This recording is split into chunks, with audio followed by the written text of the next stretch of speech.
students, today's our poem is A Thing of Beauty. This poem is written by John Keats. Let's have a look about the poet.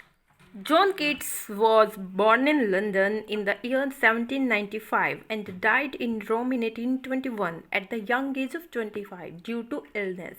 He was a romantic poet and his poetry is characterized by sensual imagery in his most popular work, which is a series of odes, a lyrical poem which is meant for a particular subject. In this poem, we will discuss the explanation of each stanza, new words and question answers. So let's start the poem. इस poem में poet ने things of beauty के बारे में बताया है, particularly nature beauty के बारे में यहाँ पर पोएट ने डिस्कशन किया है कि किस तरह से जो थिंग ऑफ ब्यूटी होती है वो हमें जॉय देती है और हमारी सारी सैडनेस को दूर कर देती है. The first stanza is here. A thing of beauty is a joy for ever. Its loveliness increases. It will never pass into nothingness but will keep a bower quiet for us and a sleep full of sweet dreams and health and quiet breathing. Poet is saying here that a thing of beauty हमेशा के लिए एक Joy की तरह होती है, Joy giving होती है और यह एक जो ब्यूटी होती है, जॉय जो देती है हमें, इसकी लवलीनेस जो होती है वो हमेशा इंक्रीज होती रहती है. यह कभी भी नथिंगनेस में चेंज नहीं होती है. फिर पोइट ने इस कंपेयर किया है थिंग ऑफ ब्यूटी को एक बोवर के साथ. बोवर means shady place under a tree. जैसे कि एक ट्री होता है, उसका जो नीचे शेडो वाला पार्ट होता है उसको बोवर बोला जाता है. पोएट कहते हैं कि जिस तरह से जो बोवर है वहाँ पर जाकर गर्मी से हमें राहत मिलती है, हमें एक तरह से चैन मिलता है और उसकी छाँव में बहुत अच्छी नींद आती है जिसमें बहुत अच्छे अच्छे स्वीट ड्रीम्स हम ले पाते हैं और हम दोबारा से अपने आप को हेल्दी और क्वाइट ब्रीदिंग फील करते हैं. तो पोइट कहता है कि इसी तरह से जो थिंग ऑफ ब्यूटी है वो हमारे मन को शांति प्रदान करती है, like a बोवर. Therefore, on every morrow are we wreathing a flowery band to bind us to the earth. Poet कहता है कि हर मोरो का मीन्स पहले देख लेते हैं कि मोरो मीन्स है tomorrow, next day.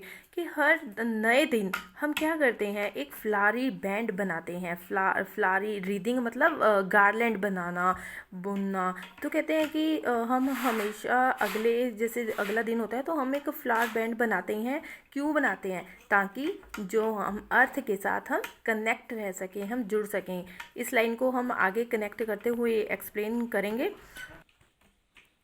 Spite of despondence of the inhuman dearth of noble natures of the gloomy days of all the unhealthy and all darkened ways made for our searching. जो last हमने line पढ़ी, a flowery band to bind us to the earth, ये इसका connection अगली वाली line के साथ है. तो हम इसके साथ कनेक्ट करते हुए कि जो फ्लारी बैंड है वो हमें धरती के साथ किस तरह से बांधे रखती है. Spite of डेस्पोंडेंस. डेस्पोंडेंस का मतलब होता है सैडनेस, कि जितनी भी सैडनेस हो, जितना भी इनह्यूमन डर्थ हो. इनह्यूमन मतलब ह्यूमैनिटी की कमी होना, इनह्यूमन होना, कठोर होना. डर्थ मतलब लैक होना. कि चाहे हम कितने भी डेस्पोंडेंस हो, निराश हो, चाहे हमारे में कितनी भी इनह्यूमन डर्थ हो, लैक हो, किस चीज़ का, नोबल नेचर का. कि जो आजकल के लोग हैं उनमें नोबल नेचर की काफ़ी कमी पाई जाती है. रूड ज़्यादा हैं आजकल के लोग. They have no time for each other. So they जो है ये नोबल नेचर की जो डर्थ है, लैक है, इन सब के होते हुए भी, और ऑफ द ग्लूमी डेज. और ग्लूमी डेज मतलब डार्कनेस डेज, सैड डेज. कि हम क्या खोए रहते हैं, हमारे जो दिन हैं वो सैड रहते हैं.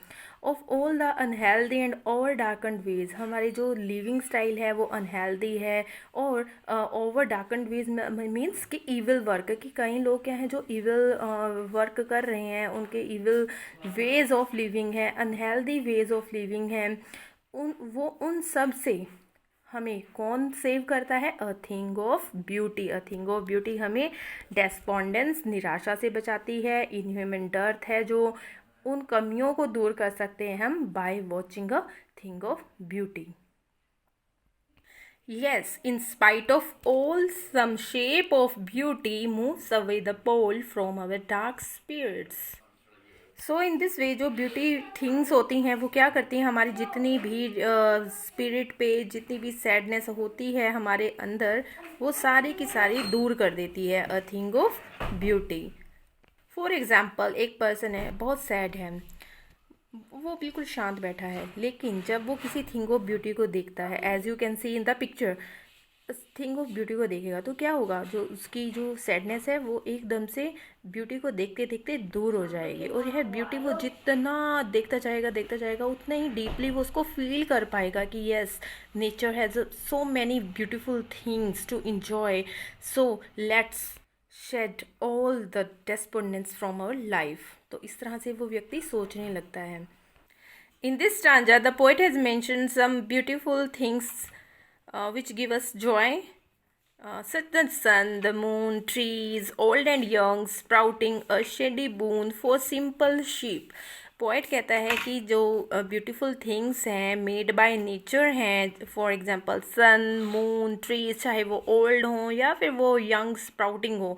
स्प्राउटिंग मीन्स जो अभी फूट रही हों कलियाँ ना, उनको बोलते हैं.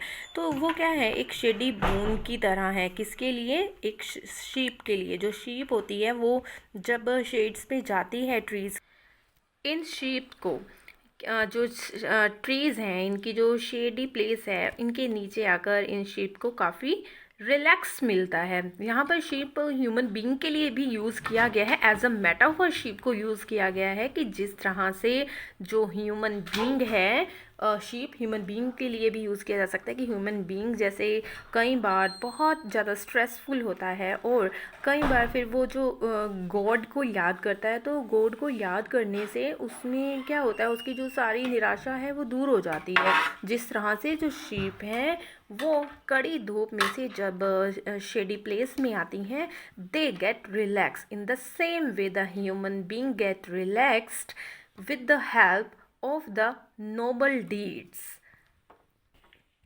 And such are daffodils with the green world they live in, and clear rills that for themselves a cooling covert make against the hot season the mid forest break.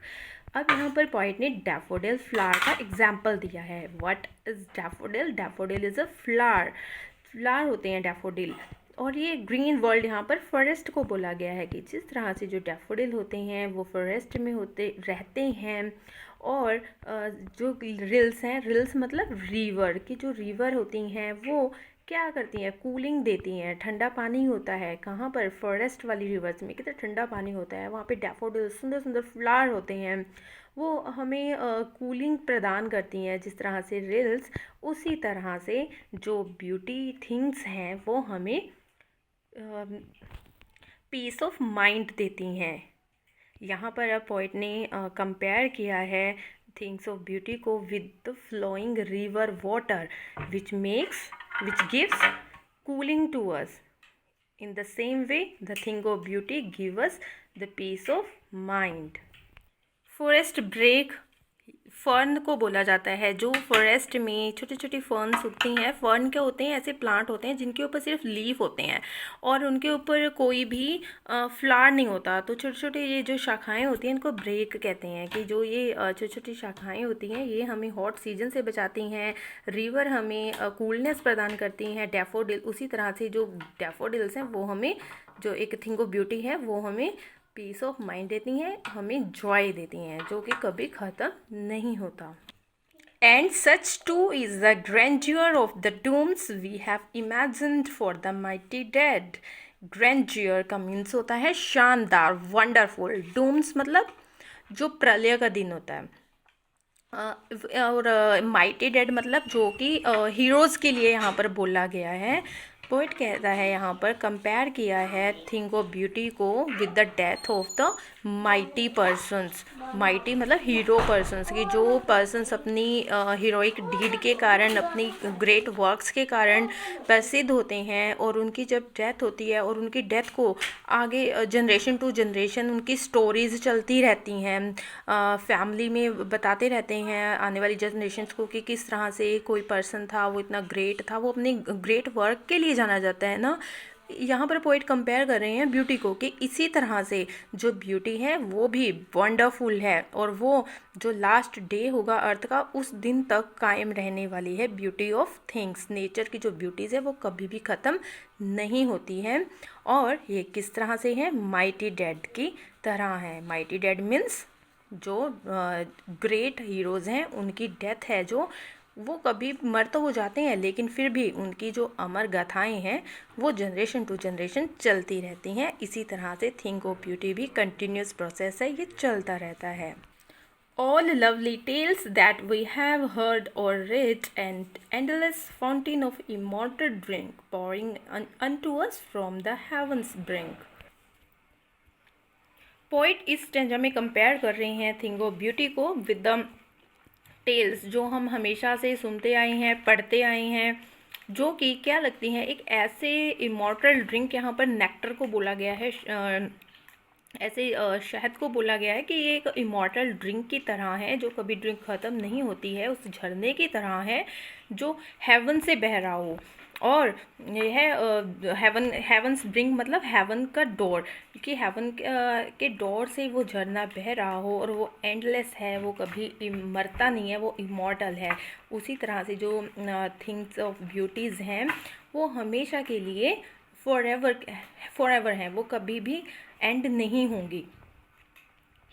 These are some important new words which you will write in your notebooks. Bower, morrow, reading, spite, despondence, shady boon, rills, covert, grandeur, dooms, immortal, heavens bring.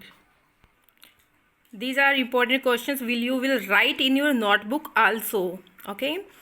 First is list the things of beauty mention in the poem. जो things of beauty mention की गई हैं poem में वो कौन सी हैं? Sun, moon, shady trees, beautiful daffodil flowers, streams of water and dense green bushes. BUSHES। Check the spelling of bush, यहाँ पर S भी ऐड होगा E के बाद। Okay. Next question is list the things that cause suffering and pen. पहले तो things थी जो हमें ब्यूटी की थिंग्स थी जो हमें जॉय देती हैं वो बतानी थी। अब नेक्स्ट में जो हमें ऐसी चीज़ों की लिस्ट बनानी है जिनसे सफरिंग होती है, दुख होता है। ये आप इंपॉर्टेंट क्वेश्चंस हैं जिनको आपने लिखना है, राइट। जो ये सफरिंग वाली थिंग्स हैं, डिज़ायर है, होपलेसनेस है, lack of noble man, bad health, unhappiness, gloom and darkness है। Third is what does the line therefore are we reading a flowery band to bind us to earth suggest to you, कि इस line का मतलब क्या है कि हम जो फ्लावरी बैंड है, गार्लैंड है, वो हमें अर्थ के साथ जोड़ती है। इसका मतलब ये है कि जो ब्यूटीफुल थिंग्स हैं जो हमारे आसपास हैं वो हमें प्रीटी एक बैंड बनाती हैं जिससे हम अपनी जो लाइफ है उसको कनेक्ट समझते हैं नेचर के साथ। और यही रीज़न है कि हम अपने आप को लिविंग के लिए, सर्वाइवल के लिए हम अपने आप को इंस्पायर करते रहते हैं। What makes human beings love life in spite of troubles and suffering के अलावा क्या ऐसी चीज़ है जो ह्यूमन बींग को जिंदा रहने के लिए इंस्पायर करती है? That is the thing of beauty that inspire man to live against all troubles and sufferings in the life. Why is grandeur associated with the mighty dead के साथ जो ग्रैंड्योर है उसको क्यों एसोसिएट किया गया है? क्योंकि जिस तरह से जो माइटी डेड होते हैं उनकी जो गाथाएं हैं वो जनरेशन टू जनरेशन चलती रहती हैं, दे आर इमॉर्टल। तो उसी तरह से जो ब्यूटी है वो भी शानदार है और जो माइटी डेड हैं उनकी जो डेथ है वो भी शानदार बन जाती है because of their great deeds. Next question is do we experience things of beauty only for short moments और do they make lasting impression on us. Point कहते हैं कि जो थिंग ऑफ ब्यूटी है उसका जो इम्पैक्ट होता है वो फॉर एवर होता है, वो कभी ख़त्म ना होने वाला है। तो ये हमारे ऊपर एक ऐसा इंप्रेशन छोड़ता है that is never ending. So students, how this our poem ends. If you have any query regarding this poem then you can ask me. Thank you for watching the video.